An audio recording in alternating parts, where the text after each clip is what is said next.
ETF index mutual funds నేర్చుకుని stock మార్కెట్లో రాణించాలనుకుంటున్నారా? వెంటనే ఈ నెంబర్కి కాల్ చేయండి.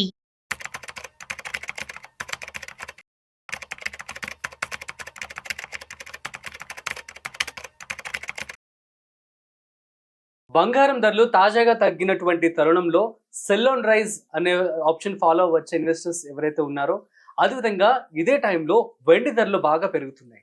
అసలు దీనికి కారణాలు ఏమై ఉండొచ్చు? ఇరాన్ ఇజ్రాయెల్ వార్ కూడా దీనికి కారణం అవుతుంది అనుకోవచ్చా? అట్ ది సేమ్ టైం దీనికి సంబంధించినటువంటి మరింత సమాచారం ఇవాళ మనతో చెప్పడానికి ఫినాన్షియల్ ఎక్స్పర్ట్ శ్రీరామచంద్రమూర్తి గారు ఉన్నారు. సో వారి మాటల్లో మరింత సమాచారం అడిగి తెలుసుకుందాం. హాయ్, హలో, నమస్తే, వెల్కమ్ టు సుమన్ టీవీ. నేను మీ రాజీవ్ పసుపులేటి.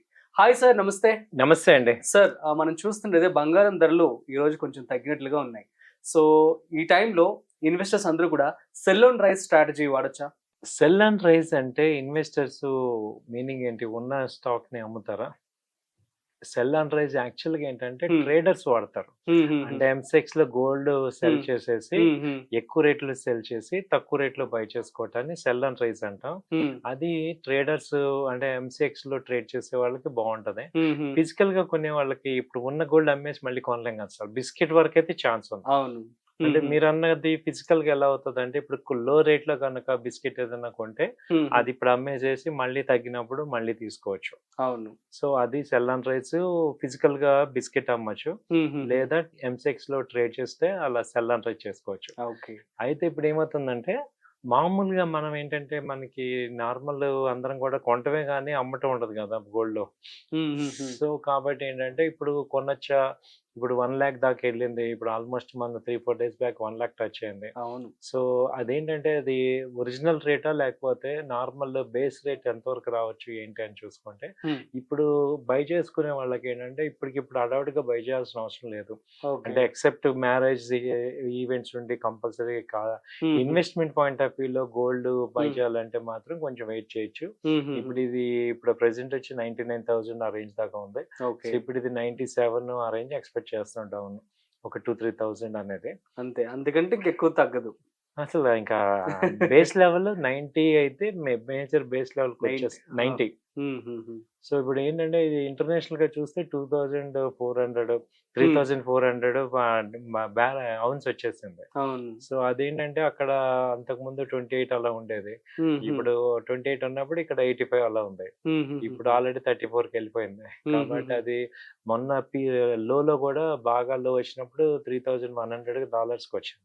ఓకే. సో మళ్ళీ ఏదైనా వచ్చిన ఆ ఛాన్స్ అక్కడ వరకు ఉంది. కాబట్టి ఇదంటే ఏంటంటే మీరన్నట్టు ఇరాన్ ఈ ఇజ్రాయెల్ వార్ వల్ల ఆర్టిఫిషియల్ గా పెరిగింది. అలాగే ఈ యొక్క ట్రంప్ యొక్క టారిఫ్ హైక్ వల్ల పెరిగింది. ఈ రెండు ఏదన్నా నార్మల్ అయితే ఓవర్ ఏ పీరియడ్ ఒక 6 months ఆ రేంజ్ లో తగ్గే అవకాశాలు మళ్ళీ 92కి రావాలంటే కొంచెం పీస్ఫుల్ వరల్డ్ అంతా కూడా ఒక పీస్ మైండ్కి వచ్చినప్పుడు ఛాన్సెస్ ఉంటాయి. ఓకే. సో వెండి చూసినట్టయితే రేట్ పెరుగుతూ వస్తుంది. దీన్ని మనం ఎలా చూడొచ్చు? వెండికి ఏమవుతుందంటే సార్ ఇండస్ట్రియల్ యూసేజ్ బాగా పెరుగుతుంది. ఓకే. అయితే ఇప్పుడు అడిషనల్ గా ఏమైందంటే ఇప్పుడు ఈ బంగారం కొనలేని వాళ్ళందరూ 1 గ్రామ్ గోల్డ్ వెండి కొంటున్నారు. అవును. కాబట్టి ఆ యొక్క పోర్షన్ ఆఫ్ సబ్స్టిట్యూట్ ప్రొడక్ట్ కింద ఇది వస్తుంది. కాబట్టి డిమాండ్ పెరుగుతుంది. కాబట్టి వెండి అనేది ఇప్పుడు కంటిన్యూగా పెరిగే ఛాన్సెస్ ఉంది. ఎందుకంటే అందరూ ఇప్పుడు గోల్డ్ కొనలేని ఆ కస్టమర్లు కూడా ఇప్పుడు వెండిని కొంటారు. కాబట్టి నార్మల్ బయింగ్ కన్నా కూడా ఇంకెక్కువ డిమాండ్ ఉంది దీనిలో. సో కాబట్టి ఫ్లక్చుయేట్ అవుతుంది. ఇది 1,05,000 నుంచి 1,10,000 మధ్యలో మూవ్మెంట్ అయితే ఉంది. సో ఇదైతే నెక్స్ట్ ఫ్యూచర్ లో గ్రో అయితే అవుతుంది. ఇది మళ్ళీ 80-70కి వచ్చే అవకాశాలు తక్కువ ఉంటాయి. ఓకే. సో మరి బంగారం, వెండి ఈటీఎఫ్లలో పెట్టుబడి పెట్టే సమయం అంటే ఏమని చెప్తారు మీరు? ప్రస్తుతం ఎలా ఉంది? ఈటీఎఫ్లకి అయితే నేను చెప్పేది ఏంటంటే ఇక అసలు ఒక సమయం అంటే పెట్టుకోకండి. మీ దగ్గర మనీ ఉన్నప్పుడల్లా కొనండి. ఎందుకంటే ఇప్పుడు ఓవరాల్ గా మనం 5 years బ్యాక్ చూస్తే గోల్డ్ రేట్ కి ఇవాళ గోల్డ్ రేట్ కి ఎలా అయితే డిఫరెన్స్ ఉందో నెక్స్ట్ 5 years కూడా అప్ సైడ్ ఉంటది. అవును, ఆబ్వియస్లీ. కాబట్టి మీరేంటంటే ఈ 1000, 2000, 3000 అప్ అండ్ డౌన్ ఫిజికల్ గా ఏదైనా కొనేటప్పుడు ఒక 10 గ్రాములు 20 గ్రాములు కొనేటప్పుడు డిఫరెన్స్ వస్తుంది. కానీ ఇన్వెస్ట్మెంట్ చేసేటప్పుడు పెద్ద డిఫరెన్స్ రాదు.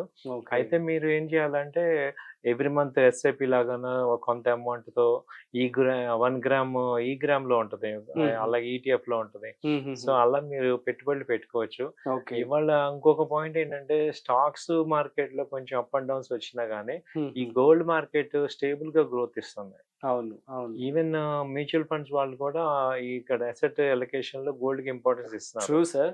2010 లో 10,000 ఇప్పుడు ₹1,00,000 అవును. 10 ఏళ్ళకి. 10 ఏళ్ళకి సో గోల్డ్ ఈజ్ 100% హైక్ అని ఉంది. అంటున్నారంట. So Hmm. ఇప్పుడు మనం గోల్డ్ ఫిజికల్ గా పెట్టుకొని థ్రెట్ ఎక్స్పోజ్ చేసే కన్నా మీరు ఏంటంటే ఈ గ్రామ్ కొనుక్కోవటం కానీ దానిలో అయితే మీరు కంటిన్యూగా ఫ్రీ అమౌంట్ అంటే కొంత ఇన్వెస్ట్మెంట్ లో ఒక 20-30% గోల్డ్ కూడా ఇవ్వచ్చు, అవును. Irrespective of prices. Hmm. ఎందుకంటే ఓవరాల్ గా పెరుగుతూనే ఉంటుంది. Hmm. కాబట్టి మేము చెప్పే సజెషన్ అది. ఓకే. సో ఇప్పుడు ప్రస్తుతం మనం చూస్తుంటే బంగారం ఒక గ్రామ్ వచ్చేసి 10,000 వరకు ఉంది. మరి ఈ టైంలో ఇంత వస్తుందని ఎక్స్పెక్ట్ చేశారు ఇంతకు ముందు? Simple sir. ఇప్పుడు ఏంటంటే ఇప్పుడు మీ శాలరీ ఎలా గ్రో అవుతుందో, ఇప్పుడు మనందరి శాలరీ ఇవాళ ₹1,00,000 అనేది ఎక్స్పెక్ట్ చేసామా? ఇవాళ ఒక సామాన్యుడికి కూడా ₹1,00,000 వస్తుంది. అవును. ఒక మామూలు పర్సన్ కి 5 ఇయర్స్ బ్యాక్ ఎంత ఉంది? అప్పుడు 50,000 అంటే చాలా ఎక్కువ. అవును. సో ఇదేంటంటే ఎప్పుడు చూసినా ఒక చెయ్యికి కొంచెం అందనంత దూరంలో ఉంటది జస్ట్ గోల్డ్ రేట్ కూడా. అవును. సో ఇప్పుడు ₹1,00,000 శాలరీ వచ్చినా ఇవాళ 5 ఇయర్స్ బ్యాక్ 50,000 శాలరీ వచ్చినా ఒకటే ఉంది ఇవాళ. అవును. సేమ్ అదే అన్నమాట. ఇవాళ అందరికి యావరేజ్ గా 1 లాక్ కామన్ అయిపోయింది. అవును. సో అలాగే ఇప్పుడు ఇది కూడా రేటు పెరగటం కూడా కామన్. కాబట్టి గోల్డ్ రేట్లు తగ్గుతున్నాయి, తగ్గాలి అని బాగా తగ్గాలని కోరుకుంటే మనకి ఇక్కడ కూడా తగ్గిపోద్ది. పర్చేజింగ్ పవర్ కూడా తగ్గిపోద్ది. అంటే అవును. రెసిషన్ రావాలి. అవును. అవును. సో రెసిషన్ వచ్చి అన్ని జాబులు పోతే అప్పుడు మళ్ళీ నార్మల్ సిచ్యుయేషన్ నార్మల్ అవుతుంది కాబట్టి ఆ పొజిషన్ వద్దు కాబట్టి గోల్డ్ పెరగాలని కోరుకోవాలి. ఓకే. సో ఎందుకంటే గోల్డ్ పెరుగుతుంటే it is indication of growth. So మరి ఇన్వెస్టర్స్ కి మీరేం చెప్తారు ఫైనల్ గా? ఇన్వెస్టర్స్ కి నేను చెప్పేది ఏంటంటే gold and silver asset allocation లో ఒక పార్ట్ లాగా తీసుకోండి, కంటిన్యూగా ఇన్వెస్ట్ చేసుకోండి. ఎందుకంటే ఈవెన్ సెంట్రల్ గవర్నమెంట్స్ కొంటున్నాయి, అంటే కంట్రీస్ యొక్క రిజర్వ్ బ్యాంక్స్ కూడా గోల్డ్ కొంటున్నాయి. అంటే ఇవాళ ఉన్న పరిస్థితుల్లో ఏంటంటే గోల్డ్ ఫిజికల్ గోల్డ్ అనండి లేకపోతే ఈ గోల్డ్ అనండి, కొంత గోల్డ్ అనేది మనం కూడా అసెట్ అలొకేషన్ లో పెట్టుకోవాలి. ఓకే. అది నేను బాగా చెప్తున్నాను.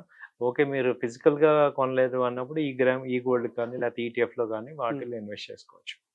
Okay sir, thank you so much. Thank you. So guys, ఇది మనం చూస్తున్నాం కదా. సో ప్రస్తుతం అయితే గోల్డ్ కొంచెం తగ్గుముఖం పట్టింది, ఇంకొంచెం తగ్గే అవకాశం అయితే ఉంటుందని చెప్పి ఫినాన్షియల్ ఎక్స్పర్ట్ శ్రీరామ చంద్రమూర్తి గారు చెప్తున్నారు. అట్ ది సేమ్ టైం మీరు ఫిజికల్ అదేవిధంగా ఆన్లైన్ ఈ గ్రామ్ గోల్డ్ కూడా తీసుకుంటే బెటర్ అని చెప్పి తాను చెప్పడం జరుగుతుంది అనమాట. సో మీరు కూడా చక్కగా ఇన్వెస్ట్మెంట్ చేసుకోండి తెలివిగా. మీకు ఏమైనా డౌట్స్ ఉంటే ప్లీజ్ కామెంట్ చేయండి, మేము మీకు రిప్లై ఇస్తాం.